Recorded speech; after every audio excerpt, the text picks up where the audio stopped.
उनको नहीं बोल सकते मौज में आ जाओ जी गुरुजी हमारा तख्ता पलट दो, कह सकते हैं ना, मौज की अलग बात होती है।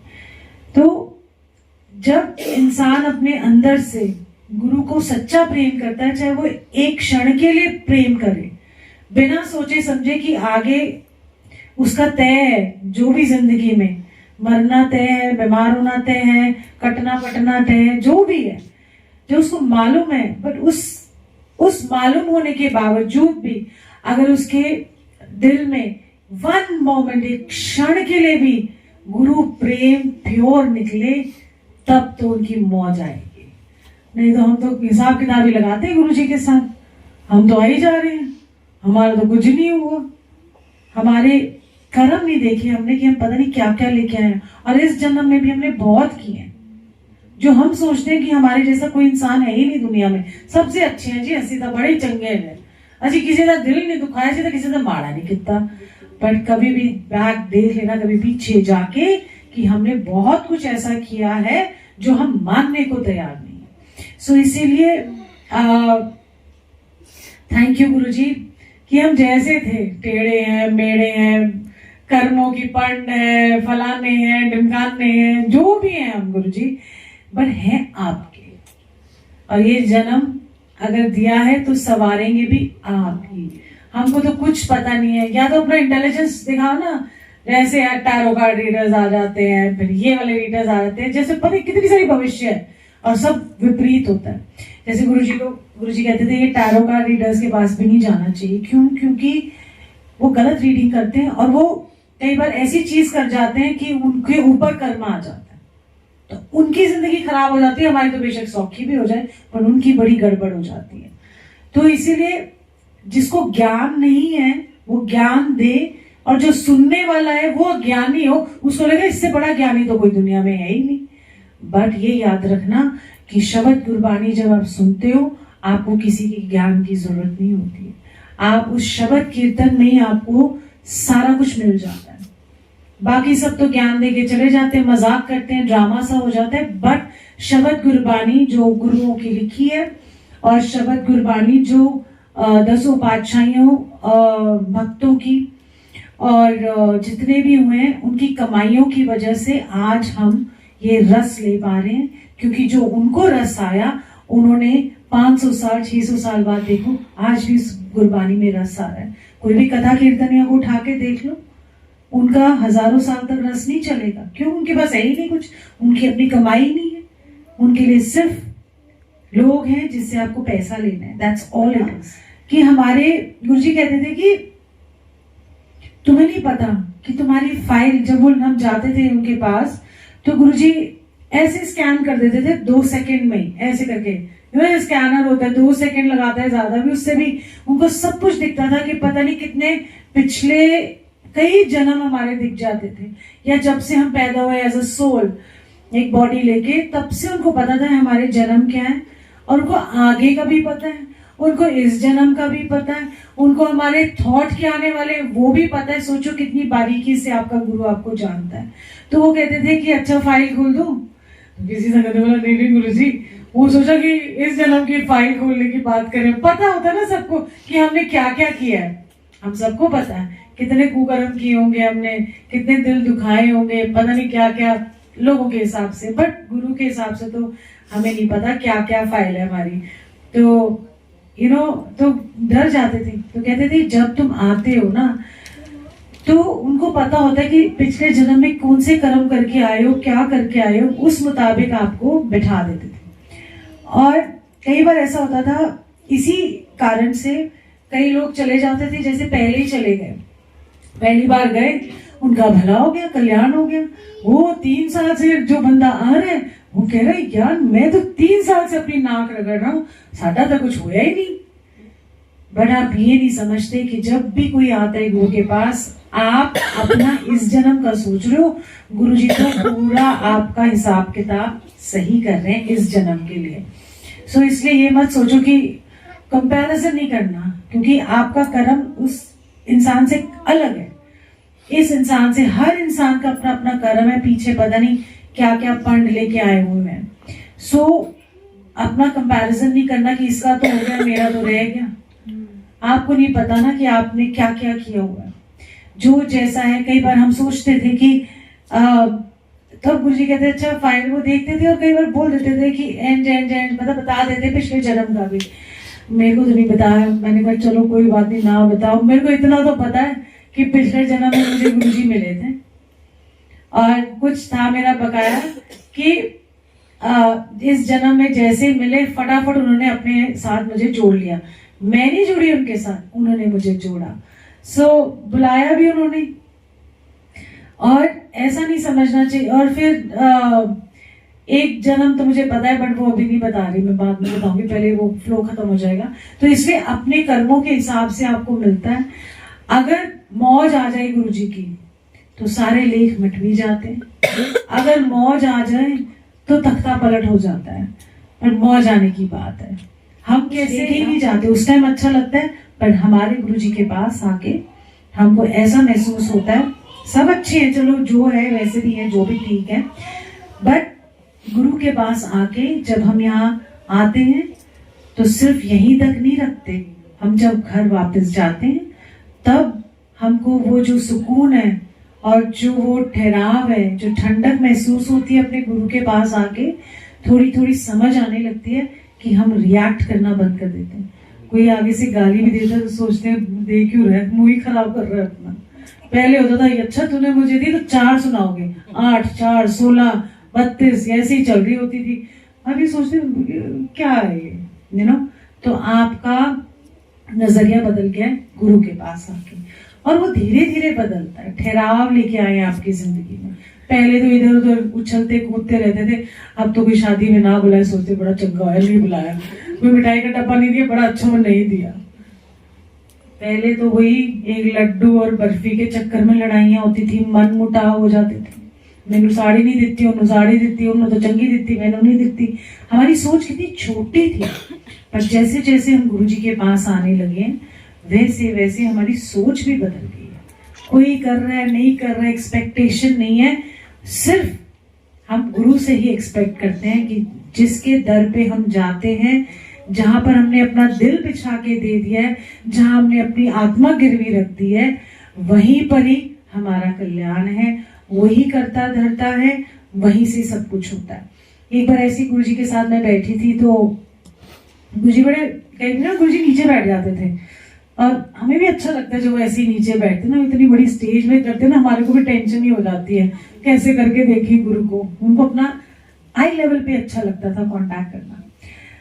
तो ऐसे एक दिन मैं गई जल्दी, तो देखो जो बताते हैं समझाते हैं हमको उस टाइम पे नहीं समझ में आती, फिर बाद में समझ में आती है। तो ऐसे ही जब मैं गई एक दिन बैठे थे तो टी शर्ट मतलब एक शर्ट में और अपना ट्राउजर्स में बैठे हुए थे, तो मुझे कहते हैं कि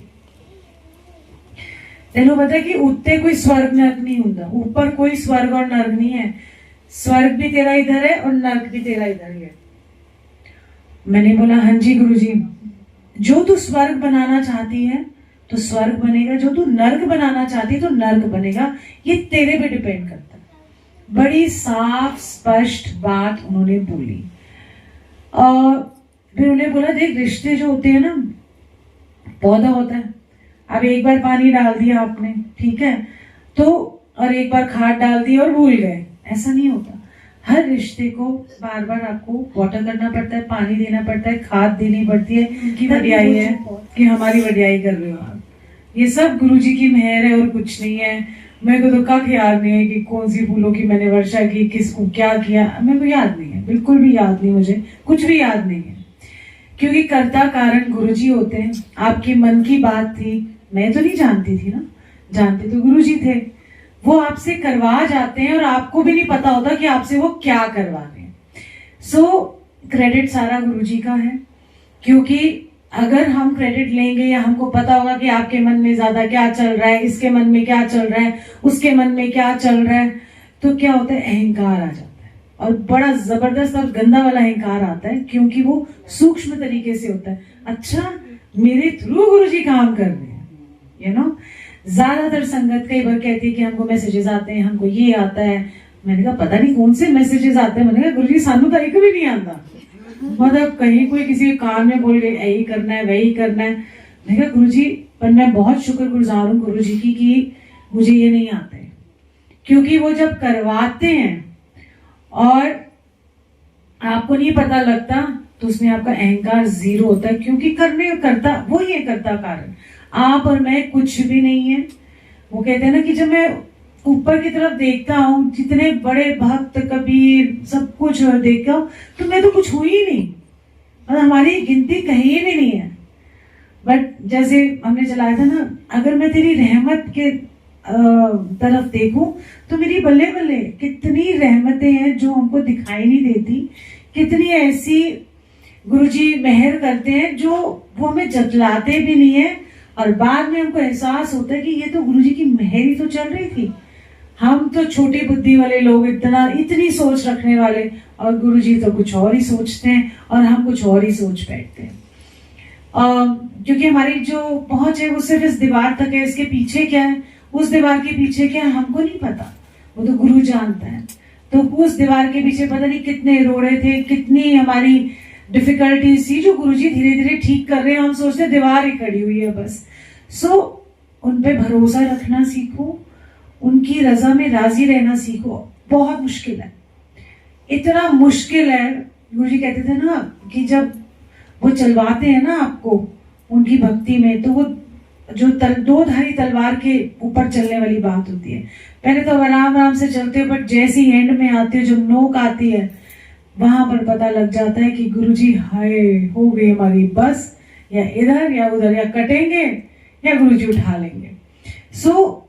उन पे विश्वास रखो, घबराते नहीं है कभी भी जिंदगी में, क्योंकि वो तो है ही, पता नहीं कितने जन्मों की वो एक बूंद जिंदगी के हो जाता है हमारे लिए।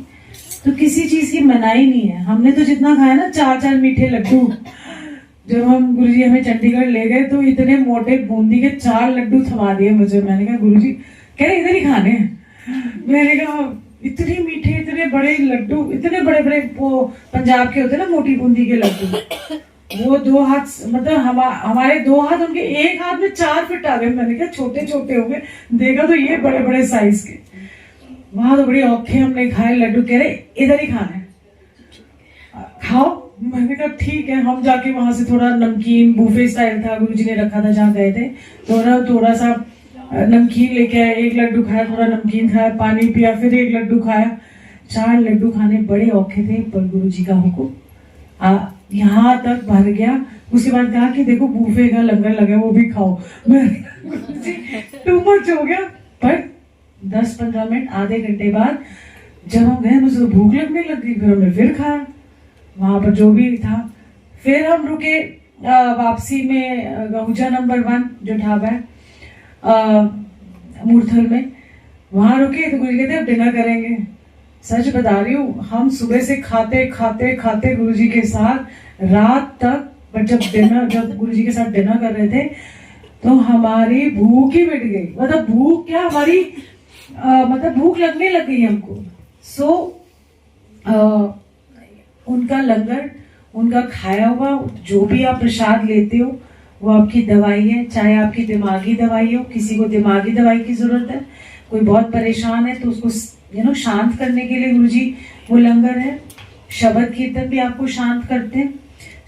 आपकी हर तरह से वो ख्याल रखते हैं, आपकी आत्मा का भी ख्याल रखते हैं, आपका दिल का भी ख्याल रखते हैं। क्यों दिल का? क्योंकि सबसे ज्यादा प्यार गुरुजी आप सबको करते हैं, एक एक जने को बहुत बहुत प्यार करते हैं।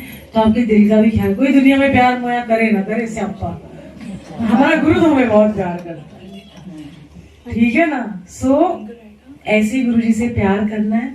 और गुरुजी हर संगत के हैं, ऐसा नहीं है कि जो मिले हुए उनके हैं। मुझे तो आज भी लगता है कि मैं हमेशा सबको कहती थी, जब शुरू में जब गुरुजी ने चोला छोड़ा ना 2007 में, 2008 में, मैं 2007 से ही बोलती, मैंने कहा भाई तो गुरुजी की असल संगत आएगी, हम नहीं असली संगत। असली संगत जो आएगी वो गुरु से ऐसे ही प्यार करेगी। हमें तो चाहिए था उनका हाथ पैर सब कुछ चाहिए था ना, आपको वो नहीं चाहिए, आपको सिर्फ गुरु चाहिए। हम उनके शरीर से प्यार कर सकते हैं ना, बट सच बताऊं तो आप ही वो ऐसी संगत हो जो गुरु से बहुत प्रेम करती हो और आप असली भक्त। तो हम भी आपसे ही सीखते हैं, मैं तो हमेशा सीखती हूँ, किसी को कोई गुरु जी को इतना प्यार करता है, मैं क्या गुरु जी साडा प्यार तो कुछ भी नहीं है। ऑनेस्टली ऐसा ही लगता है। तो इसीलिए आप भी बहुत जरूरी हो गुरु जी के लिए। जैसे गुरु जी आपके लिए जरूरी नहीं, गुरु जी को अपनी संगत भी बहुत प्यारी है, अपनी संगत से वो बहुत प्यार करते हैं, एक एक संगत से सब स्पेशल है गुरु जी के लिए। कोई टेढ़ा है, कोई मेरा, गुरु जी कहते हैं पर हम तो तेरे ही है ना गुरु जी, हम कहाँ जाएंगे। सो गुरु जी थैंक यू हमारी जिंदगी में आने के लिए, थैंक यू अच्छी संगत से मिलवाने के लिए, थैंक यू ये पल देने के लिए, थैंक यू हमें जोड़े रखने के लिए, थैंक यू हमारे प्रॉफिट लॉस का स्टेटमेंट भी रखने के लिए। हमें तो कख ना पता गुरु जी, मैं तो आज यही सोचू, मैं ये ईयर एंडिंग तक गुरु जी कितने सत्संग की सेवा ले जा रहे हैं। मैं हंसी थी, मैंने कहा मुझे लगता है मेरी बैलेंस शीट अभी तैयार नहीं हुई होगी ना, तो उन्हें बोला एक रहेगा तेरा सत्संग, तो आ जाओगे, यू नो, आई मीन जो भी हमारे बैलेंसेस होते हैं, मजाक कर रही हूँ। तो थैंक यू हमारे जीवन को संवारने के लिए, थैंक यू हमारे जीवन को एक नयापन देने के लिए, थैंक यू गुरु जी की हमारा नजरिया बदलने के लिए जिंदगी की तरफ, थैंक यू कि ये सारी प्यारी संगत देने के लिए, और सत्संगों के गुरु जी के भाग बढ़ते रहे, गुरु जी की महिमा और होती रहे।